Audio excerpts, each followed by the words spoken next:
The wind in Central Park didn't howl.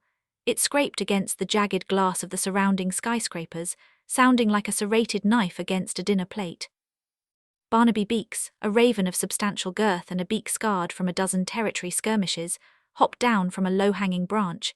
He adjusted his posture, his dark feathers slick with the freezing mist of a November morning. Below him, nestled between the gnarled, twisting roots of the great oak, lay the crime scene.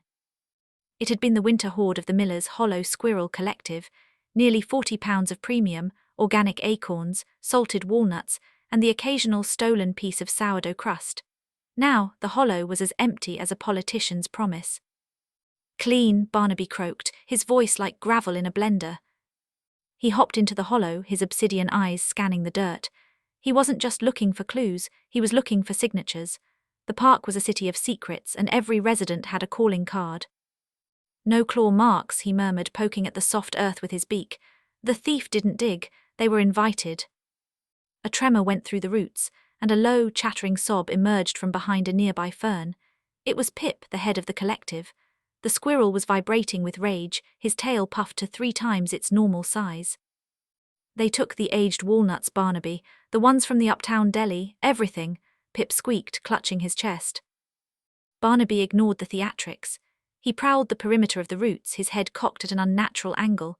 Then he stopped. Tucked into a crevice of the oak bark was a single, shimmering hair. It wasn't brown squirrel fur, nor was it the wiry grey of a pigeon's feather. It was long, white, and smelled faintly of expensive lavender shampoo and subterranean musk. An outsider, Barnaby muttered, a rat of the penthouse. The city's high-rise rats, the ones that lived in the ventilation shafts of the luxury buildings overlooking the park, were known for their audacity, but they rarely ventured into the mud. They were creatures of marble floors and velvet curtains. "Did you notice anything unusual yesterday?" Barnaby asked, his eyes fixing on a squirrel trembling on a branch above. A shift in the wind, a scent that didn't belong. "The rats of Fifth Avenue," the squirrel whispered. "They were marching near the garbage bins at dawn. They said they were relocating for the season." Barnaby took flight, his wings beating a heavy rhythm against the cold air. He didn't head for the treetops.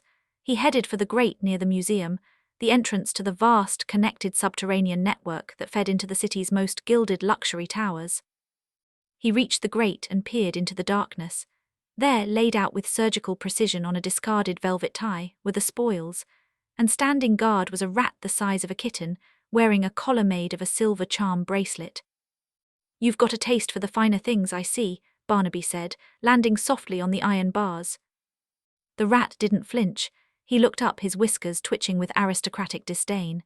"It's a city of hierarchies, Beeks. You scavenge in the dirt, we curate the life of luxury. The acorns are merely collateral for the winter upgrade."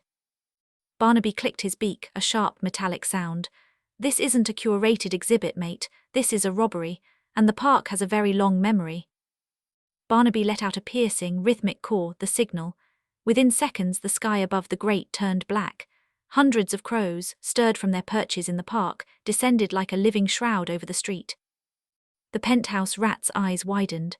He realized too late that while he possessed the riches of the high-rise, he lacked the muscle of the park. "You can keep the trinkets," Barnaby said, hopping down into the grate, his wings pinned to his sides like the cloak of a judge. "But the hoard goes back to the roots. By sundown, or every mirror in your penthouse will be seeing a very angry flock of crows for the next decade." The rat looked at the black cloud pulsing above the city street. He looked at the raven. "Fine," the rat squeaked, backing into the shadow. "It was just an acorn anyway." Barnaby Beeks let out a dry, rattling laugh. He didn't stay for the apology. He had a park to patrol, and the shadow of the skyscrapers was starting to stretch long again. In the city of secrets, the raven didn't just watch the crime. He ensured the balance of the world remained, one acorn at a time.